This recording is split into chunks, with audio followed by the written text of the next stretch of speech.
Good evening, good morning, salutations, YouTube.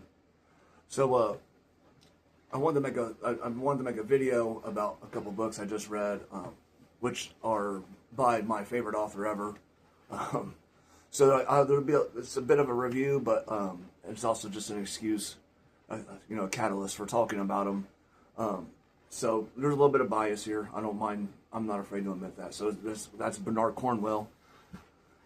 One of my favorite authors. Been my favorite author for many years now. And I guess I got to do a brief background here. I've talked about this a little bit before, but as a young adult and young man, and even a teenager, I was first into westerns. Was like my main thing, at least as far as like me going out and trying to get books myself and at the library or buying them or whatever. And that first author was William Johnstone.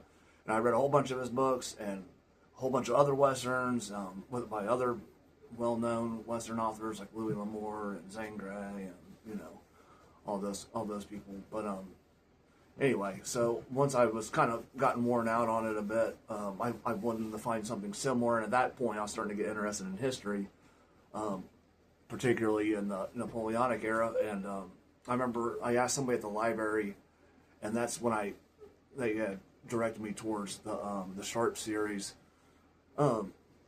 which is Bernard Cornwell's series that is set during the specifically during the Peninsular War.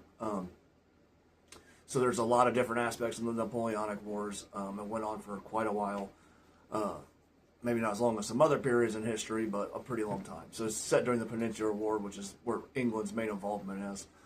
Bernard Cornwell writes. He's wrote quite a few different series, and typically it's all about. All of his books tend to be related to English history, for the most part. To the UK, with a few exceptions. He has an American Civil War series. He did another book during the American Revolution, but pretty sure it's not a series. There's just the one.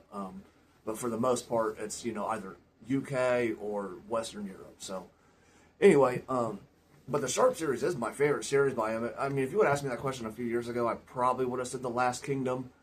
And then just my favorite overall work of his is his Arthur series, but I really love the Sharpe series a lot. Like, it's a lot of fun and it's really enjoyable. So let me show you the cover to this. So this is Sharpe Storm right here. This is his newest novel. It was just released a couple of days ago, and I bought it and I read it immediately.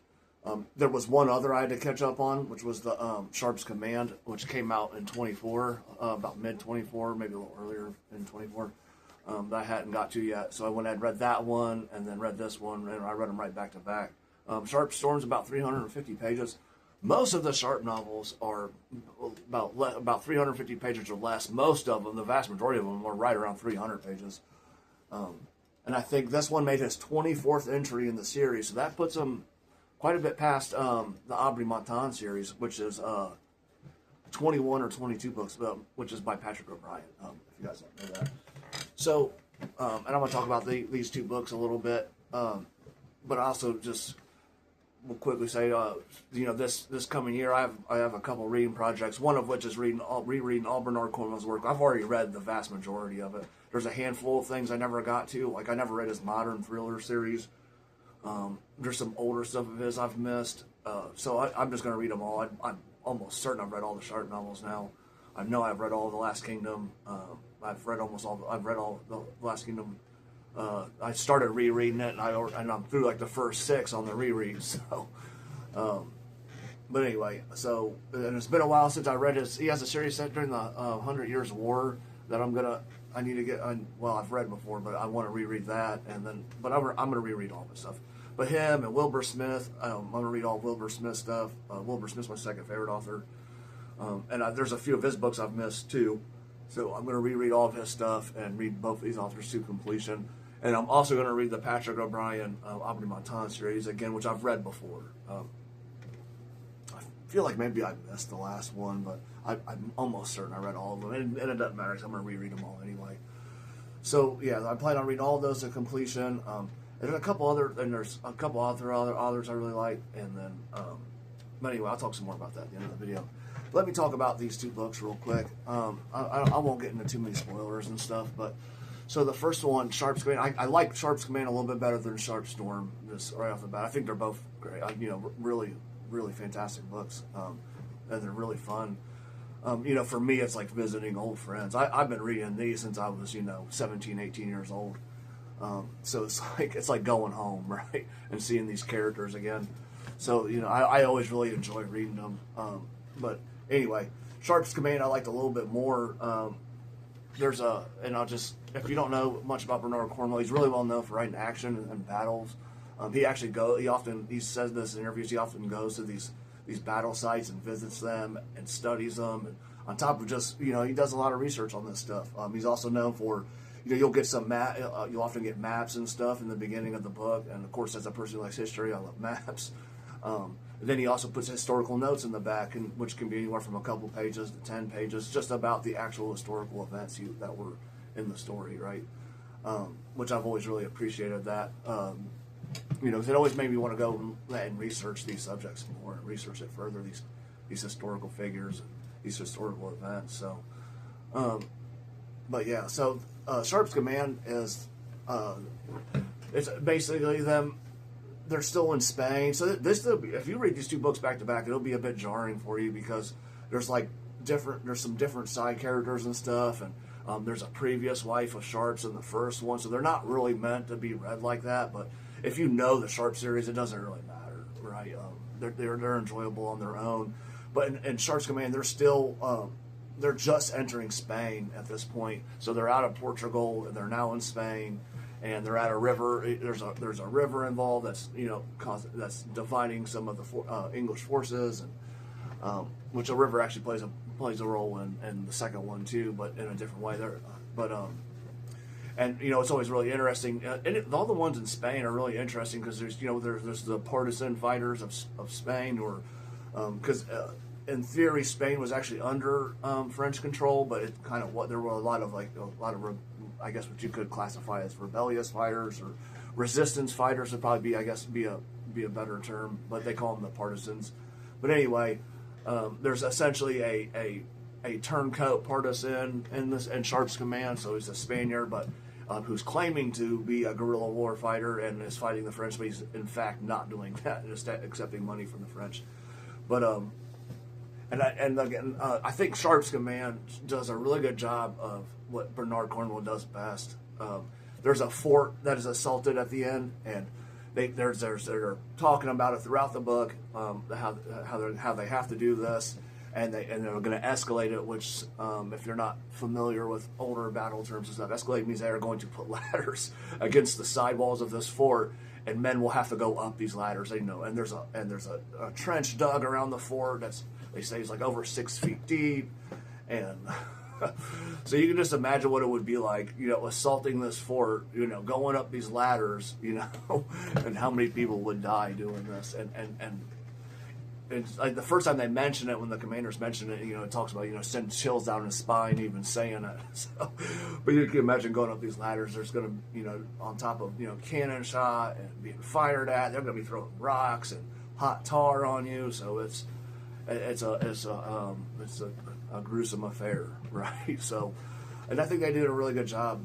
I think Bernard Cornwell did a really good job of kind of depicting as well as one could what this might actually be like to do, right? And how terrifying it would be. Cornwell's never afraid to show that this is actually scary stuff, right? And you would be a fool not to be scared. And I think that's why I like Command quite a bit. I wouldn't say quite a bit more, but a little bit more than Sharpe Storm. Sharpe Storm is really good. I really enjoyed it.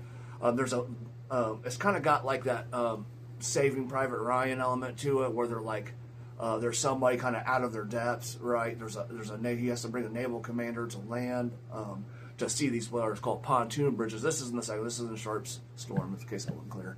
These pontoon bridges are kind of makeshift bridges made out of boats. They're anchored on each side of the shore, and they basically they use super thick cables that string these boats together and essentially make a bridge, right?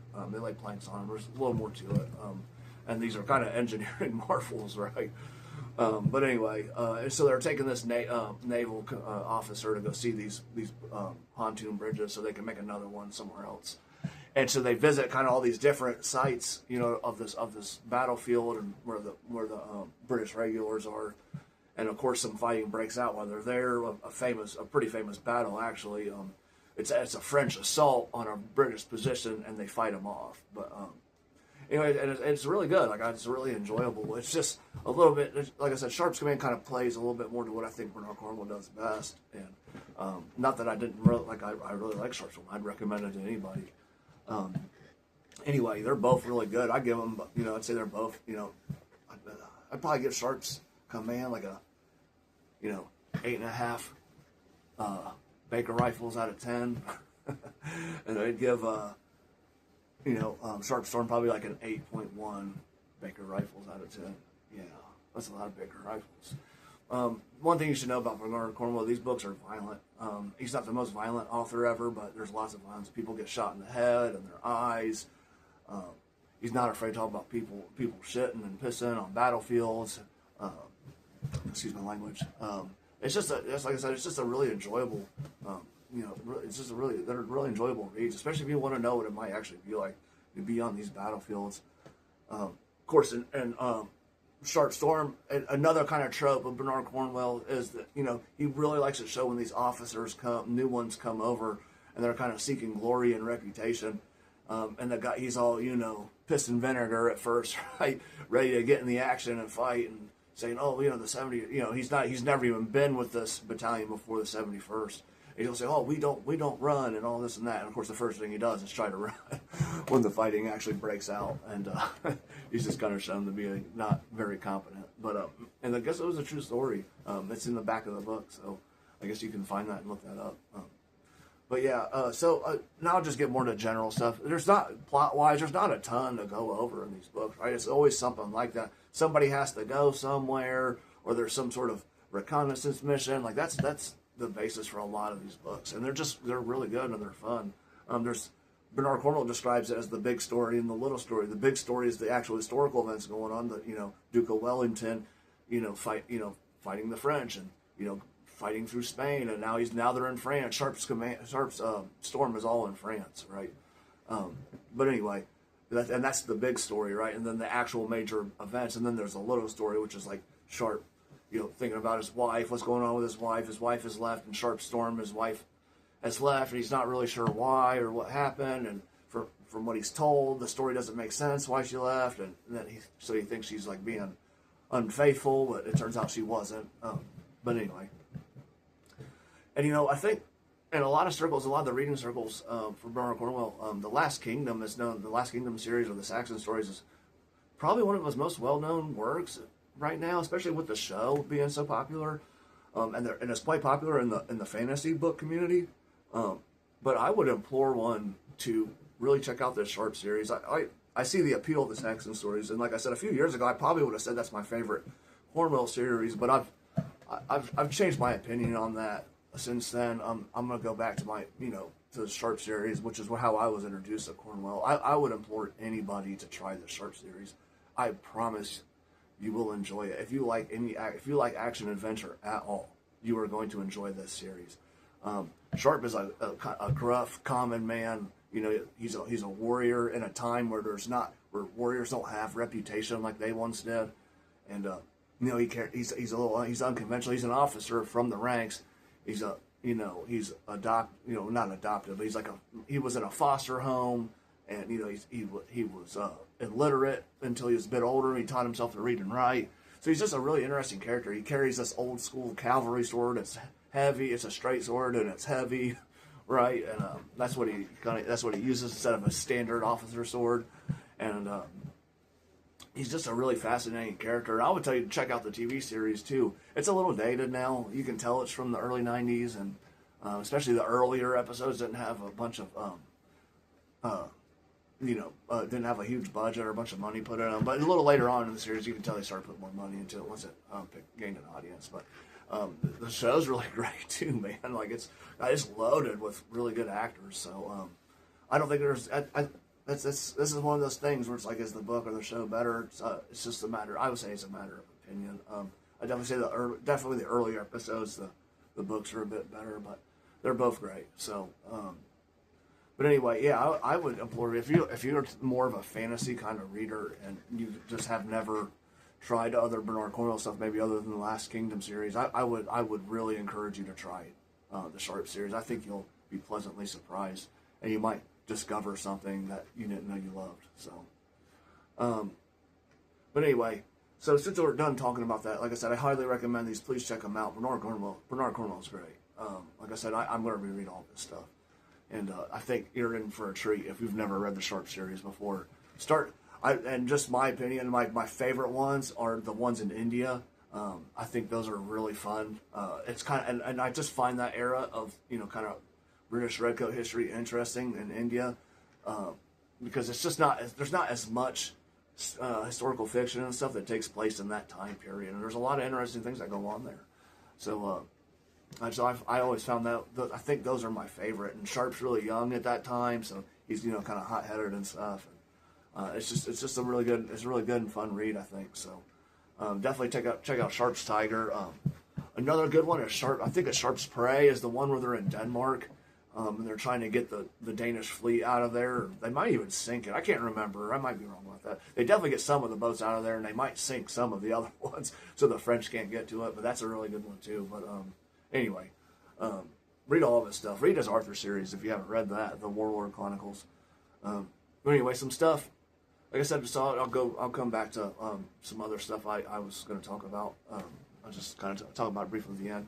So my reading projects for the year coming up is I'm going to reread all of the Bernard Cornwell, all of his stuff. I'm going to reread all Wilbur Smith stuff, and I'm going to reread the Henri Montan series by Patrick O'Brien.